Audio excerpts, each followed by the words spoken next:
All right, let's talk about Black Exodus. Clap it. In honor of Juneteenth, January 19th, we got to let people know, we got to stay focused. We must stay focused, brothers. We must stay focused. That Dr. Umar, you feel me? That Dr. Umar. Black excellence, Juneteenth. What does all of this mean? It's imperative that you understand that things like this really do move the needle. 2 years ago, I believe the federal government acknowledged Juneteenth as being a national holiday, a federal holiday. Juneteenth is going to be used to celebrate the liberation of Black people and making incremental gestures, not laws, but gestures, towards correcting some of the wrongs that have been made towards Black people in this community. And quite often, I hear people say, with ill intent and lack of meaning or thrust or justification in their heart, that Juneteenth is parody holiday. It's pandering. It's not real. It's not justified. They could do so much more. And I just want to honestly tell all those lovely individuals to just go ahead, just shut the fuck up. It's okay. Everything doesn't have to be a grandstanding gesture. And movement in this country is very slow. From the civil rights movement all the way up into gentrification, segregation, and the plethora of ways that they've managed to marginalize communities is slow moving. But movement and progress is growth, and signs of growth is signs of hope. And we have to be able to align ourselves with those messages. If you're sitting here saying that this isn't necessary, then it's just not for you. And that's okay. Just like wearing pink shirts and fingernail polish is probably also not for you. You're probably wondering how I knew that you probably didn't like those two things. It's sort of like there's a Venn diagram where your circles intertwine. It's perfectly fine. And yes, I've never been brutalized by a police officer. Yes, I live in a very nice neighborhood. And I'm a foreign individual from Nigeria who came from well-off parents and gave me a great future. And I was able to stand on my own and do a bunch of great things.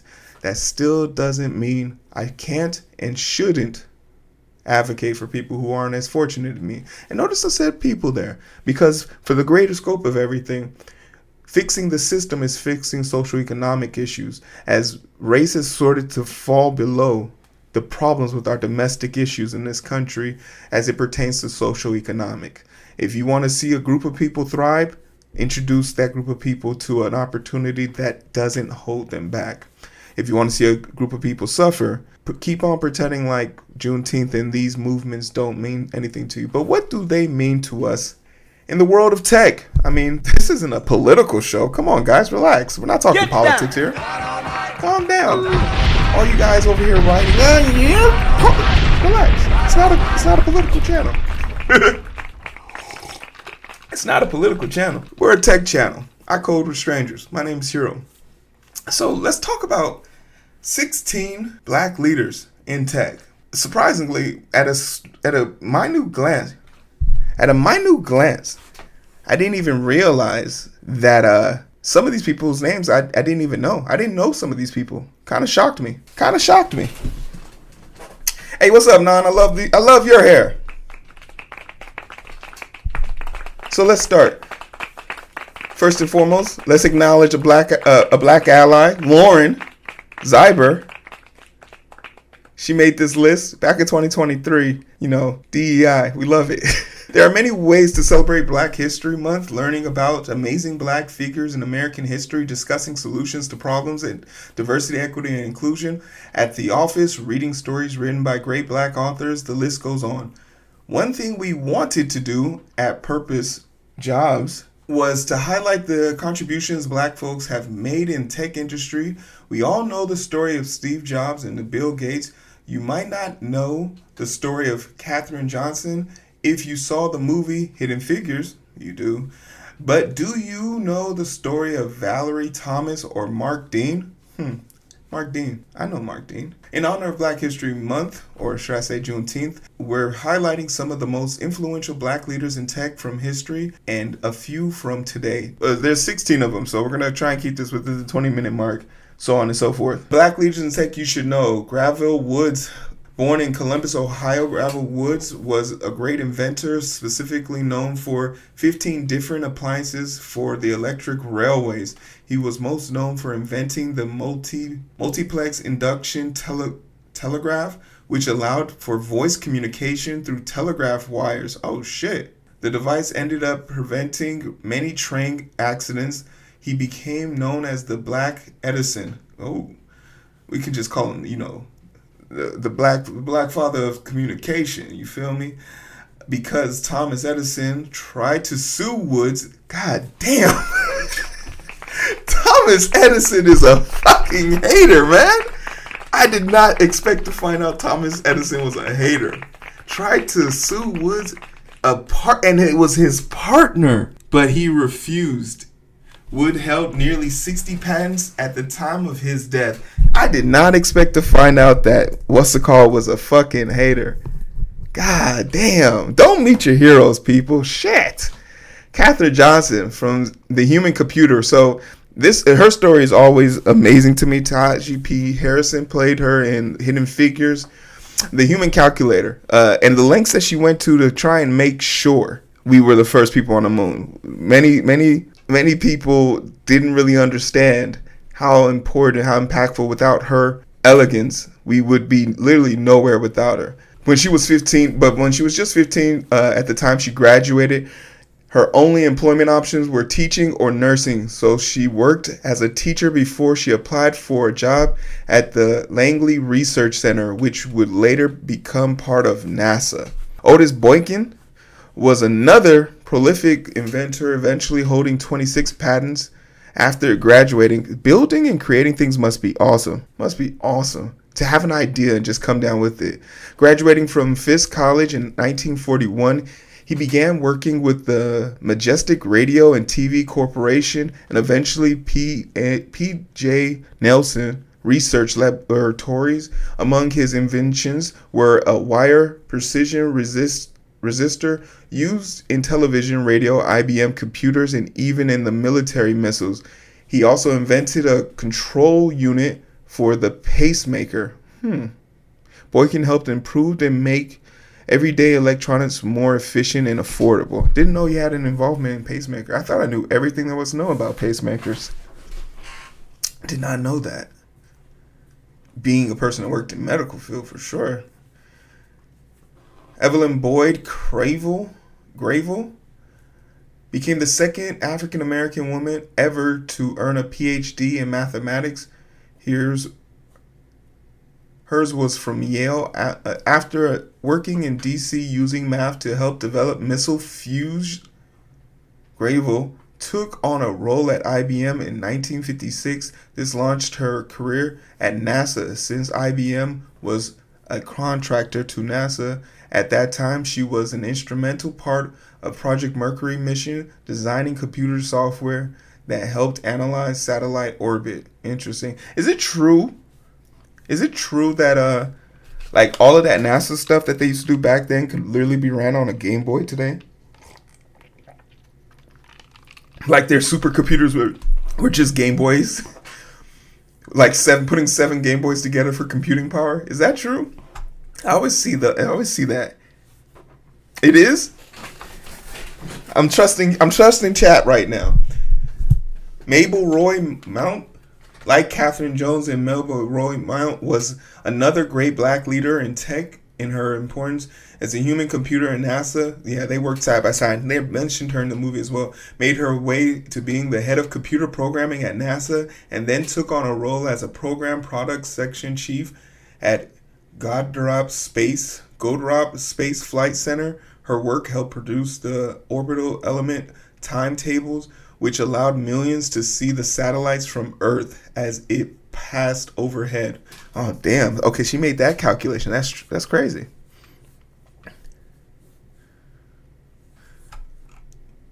Roy Clay Sr., this dude's still alive. From 1929? He's still alive? Godfather of Silicon Valley. After graduating from St. Louis University, where he was one of the first black men to attend, He started working in computer programming. This was back in the 1950s when computers took up the entire room. He worked on writing software that demonstrated the spread of radiation after an atomic explosion in the 70s. Clay worked as a computer consultant in Silicon Valley and became a key figure in the development of the HP computer divisions. He would eventually lead a team that engineered HP's entrance into computer market. Damn. Okay. Number 7, Annie J. Elsley was another black NASA scientist. Oh, she was the third person. A leader, began her career and was the only black employee out of 2,500. That's, man. As the only, black male healthcare provider on my floor, this resonates with me. And every time somebody says, "Oh, DEI isn't important," I just remind them how fucking lonely to be great. It almost makes you feel like you don't want it. And one of the pride and joys that I have coming into work every day, it's sort of surreal, is coming in because everyone has to enter in through the basement, but most of the cleaning services and environmental services work in the basement. And there's these four old school ass, uncle ass dudes who, they've been working there for 30 years. They know all the secrets. They've seen they've seen all the fireworks, and they've seen all the good times and the bad times at that hospital. And they just say, and their favorite thing to say, that's me if I had the opportunity. They like bragging about, hey, look at how good looking I would have had. I would have had long hair. I would have had straight teeth, white teeth. I would have been smart. I would have saved lives. They would have gave me a white coat and everything if I had the opportunity. Like, they've since forebode and forgotten to be upset about what they had to go through to get to where they are. It's very inspirational, but a lot of these people had to crawl on hot coal just for my ass to stand up in some J's and a do-rag in a meeting at 8:30 that I don't like being in. That always catches them off guard. They be in there with their little suits and shit. I'll be in there with my little... Yo, y'all called me at 8:30. This is what you get. Frank Greene is often hailed as one of the first black technologists. He developed high-speed semiconductor computers memory systems in the 1960s at Fairchild Semiconductor R&D Labs. He would later go on to start 2 technology companies his own. He also founded VC firm called New Vista Capital. Damn, okay. Which focused on minority and female-led companies. His legacy as a technologist and inventor lives on today, and he's also among 63 inductees into the Silicon Valley Engineering Council Hall of Fame. Valerie Thomas, look at that afro though. Look at that afro. I could never.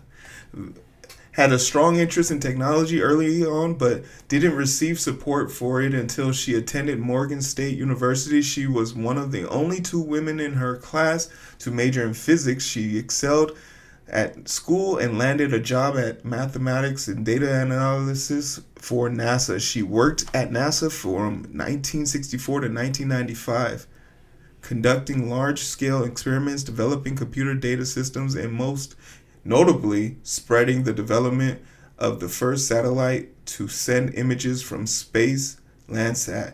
You want to know something that's quite fascinating? Think about all of our government institutions, any facet of it, and you immediately see a pattern that is not present in the rest of them. The vast majority of diversity and outreach that happens at NASA is why why we're able to go to the fucking moon, and why we're able to send people into space for years. because of the mass collaborate. Look no further, and this has already been proven over stats and splayed over stats. The more diverse your company is, the more money it makes. In NASA's case, the more diverse they became, the more they were able to accomplish. I don't think there's another organization within our government structure that has this level of diversity and thus lacks that level of progress in wake of it. It's fascinating. It's a great, interesting concept. Number 10. Oh, we got a nickname. Clarence Skip Ellis was the first African American to earn a PhD in computer science. He earned this degree from the University of Illinois. Urbana, clap it up. The crib. We at the crib. Feel me? Bang if you want to. While studying, Ellis worked on hardware, software, and developed the ELIAC 4 supercomputer. Oh, we out here doing Hadokens and shit. Okay. He had a long career in a major tech company like Bell Telephone Laboratories, IBM, Xerox, and more. At the Palo Alto Research Center, where he worked from 1976 to 1984, Ellis spearheaded a group that invented Office Talk. It was the first office system used to use icons and internet to allow people to collaborate from a distance. Ellis was a real pioneer in the field of operational transformation, examining the functionality in collaborative systems. Damn, okay, that's a banger right there. I never knew. You know, I was saying this to a girl that I matched on Hinge. I don't know if that was even necessary for the story, but she made a very interesting gesture. She said to me, "You sound like somebody that's from California. You have an energy of like." I was like, "What does that mean?" And then I asked my friend from California. He said, there's actually a little bit of folklore that like West Coast people really enjoy. West Coast people really enjoy Midwest people. Like, we're not as pushy as East Coast people, and we're not as like farmy and sheltered as Middle America. So we're like a happy medium. And of course, we're better than the South. Today it was 111 degrees and somewhere in Texas, they couldn't even leave their houses. I was able to go to the gym today. They weren't. Dr. Shirley Jackson. Number 11, theoretical physicist Dr. Shirley Jackson was the first African-American woman to earn a doctorate degree in nuclear physics at MIT. She was also the first African-American woman to earn a doctoral from MIT in any field. Her work paved the way for major technology innovations in telecommunications space. We can thank Dr. Jackson for the touch tone telephone caller ID, call waiting, and fiber optic cable. People still regale fiber as the most efficient way of getting access to the internet right now. I don't know if 5G has made that obsolete, but I think landlines will always run supreme. I think that's a fair assessment to make. Awesome. John W. Thomas has held an impressive career in tech. He began as a salesperson at IBM and climbed up the company to become the general manager of IBM America. He has also served as CEO of Virtual Instruments, CEO of Systematics, and today he serves as the chairman of Microsoft since 2014. He also made a significant contribution to investing in the next generation of tech. You want to know something? I know that this is true because of his actions at Microsoft. Microsoft has this group called the Black PMs, where they specialize in project managers, project creators, and creative minds in the tech field. And those jobs, and it's a corner space in Microsoft specifically to bring them along. And his unashamed statement is, if you want to be the greatest company in the world, you need to have the greatest people there. The greatest people often don't, and if you don't know this, the greatest people are often people you don't know. So you got to go find them. And it goes without saying, Microsoft up until yesterday was the number one company in the world. So there's there's truth in it. You want to make money? Don't be racist. Clap it. Mark Reggie Hannah, Jurassic Park, Aladdin, Beauty and the Beast. Oh, I thought this. Is he the? We have a museum for this guy, and we have Chicago native Mark to thank. He is an electronical engineer and computer graphic designer in the 80s and 90s. In 1982, he co-founded Silicon Graphics, eventually became the company principal scientist. His computer graphics card technology has been used in major motion films as well as commercials. Yeah, but there's a museum that talks about him here in Chicago. Dr. Mark Dean, he was at Afrotech. I got to meet him in person. Mark Dean is an influential black tech leader and a prominent figure in the computer science. Early on, he had an interest and gift in technology and built his own computer radio and amplifier when he was in high school. He began working at IBM in the 1980s, where he was an essential leader in developing the personal computer. He holds 3 of IBM's original 9 patents. That's 1/3. Clap it up for the PC and beyond. I got to meet him in person. He gave a great speech. Definitely somebody to know if you want to be in the know of something. John Henry Thomas has used his background in computer science and visual arts to help bridge the early gap between technology and art. He is an inventor of lingo and scripting languages that render visuals in computer program. Many programs that use graphic animation, sounds, and videos for interactions and simulations still use lingo to this day. Okay.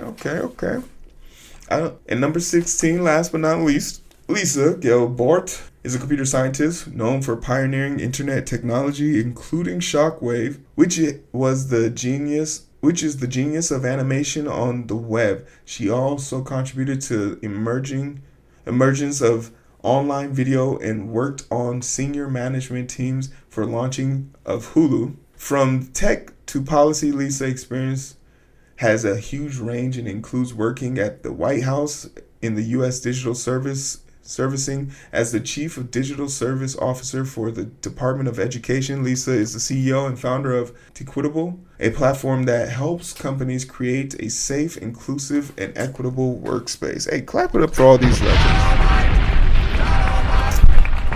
It goes without saying that a person who doesn't appreciate their history fails to learn from it. So shout out to y'all for giving me this opportunity to speak about it. And this video isn't necessarily going to be for the algorithm. It's not going to be the hot topic. It'd be nice if it was the video that helped me blow up. But let it be a record. For the people that won't get to see this Purpose Jobs article about 16 great technicians, and for the individual, the black girl, the brown girl, the whatever color you are, who didn't know that there was someone out there that looks like them who did something great already, and they're just waiting. They've already laid and paved the way for you to do something greater. Let this be a lesson, and let this be a form of comfort. Let this wrap around and hold you, and let you know that you are worthy of it, you are capable of it. And once again, it's not to denounce or take away from anybody else that has done anything. In fact, if I have to explain that or coddle that to you, I'm here to tell you, go get some therapy. We're not responsible for your feelings. But to sit here and deny the impact that the black people in this country have had on this country goes without saying. And the results play out to let us know that diversity does bring greatness to most situations. And that's worth continuing and propping up. So happy Juneteenth to all the lovely people who did we miss from this list? My personal favorite, Vivian Thomas, this procedure I do every day. He created it. Let me know what creative black person in tech made you do something great, or has something great to do with your life in day to day. Like, share, subscribe, hit the Patreon. It's Juneteenth, baby. Hey, your boy.